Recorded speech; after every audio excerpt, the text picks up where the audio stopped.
The Patience of Job, by J T Mawson. Behold, we count them happy which endure. Ye have heard of the patience of Job, and have seen the end of the Lord, that the Lord is very pitiful, and of tender mercy. James 5 verse 11. Yes, we have heard of the patience of Job, and how he held on to his God through a series of unparalleled calamities.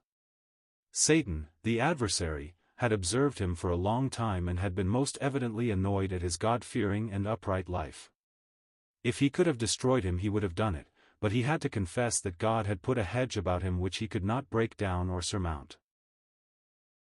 It did not please the devil, the great accuser, that in the world that he desired to dominate there should be a man who wholly served God, and being only evil he could not understand a pure and disinterested motive. Consequently he put down Job's fidelity to God to the good thing he was making out of it. Doth Job fear God for naught? He asks. Hast not thou made a hedge about him, and about his house, and about all that he has on every side? Thou hast blessed the work of his hands, and his substance is increased in the land. But put forth thine hand now, and touch all that he has, and he will curse thee to thy face. It was a two-handed attack. It was a blow aimed at God, for it meant, you have created man for your pleasure and you can only gain his service by paying him well, and it was a blow aimed at Job, for as the accuser of the brethren, Satan moved God against him. But was the accusation false or true? That had to be proved for the sakes of all concerned and for ours also. The question was, should God or Satan triumph in the experience of Job?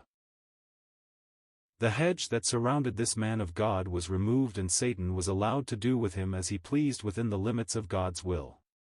How thoroughly he did his malignant work! There was no pity, no mercy in his heart. Catastrophe followed catastrophe. The Sabaeans, the fire from heaven, the Chaldeans, and the great wind from the wilderness conspired together against the object of his malice, until not a vestige of his great possessions remained. Every one of his servants was slain, and last and worst of all, he was robbed of his 10 children. Job was beggared and bereaved of all that he valued, in one day. He was surely a man to be wondered at as with garments rent and head shaved he fell down upon the ground. How eagerly Satan must have watched him and listened to hear the words that would come out of his mouth, and how baffled and beaten he must have been when Job exclaimed, "The Lord gave, and the Lord has taken away, blessed be the name of the Lord." In the first round of that great contest the honors were certainly with God. It was clear that God was more to Job than the blessings he had given him. He was not like the man of the world who thinks that whatever he possesses he has gained by his own skill or industry. His was true piety. He received all from God and gave thanks even when all he possessed was taken from him. He gave to God his rightful place in regard to all he had given him, and when he lost all he looked at no second cause. God was above all, behind all and in everything to Job. But Satan, though astonished, was unabashed. He would try again. Job had still a healthy body and his life, and incidentally, his wife. Skin for skin, all that a man has will he give for his life. But put forth thine hand now, and touch his bone and his flesh, and he will curse thee to thy face. So said the great adversary to God, repeating his accusation against Job and casting his taunt at God. You have made this man, and though you are more to him than his possessions, you are not more to him than himself. He loves himself better than he loves you. And the Lord said to Satan, Behold, he is in thine hand, but save his life. So Satan smote Job with sore boils from the sole of his foot to the crown of his head. No part of him was spared, and he took a potsherd to scrape himself withal, and he sat down amongst the ashes. What must have been his perplexity, his bewilderment as he sat in his misery? His was a living death. And he knew not the cause of it, and was silent, until his wife came to him, and through her Satan made his last and most subtle attack upon him. Said she, Dost thou still retain thine integrity? Curse God and die. It was a foul blow, and just like the devil, but it opened Job's mouth and made him give a triumphant answer, even if he did not understand its full meaning. What? Shall we receive good at the hand of God, and shall we not receive evil? Curse God. That would have meant giving up his God. Could he do that? Never.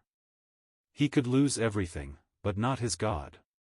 Many things may have seemed indispensable to him in former days, but he had come to this point in his experience now, he could do without everything but God.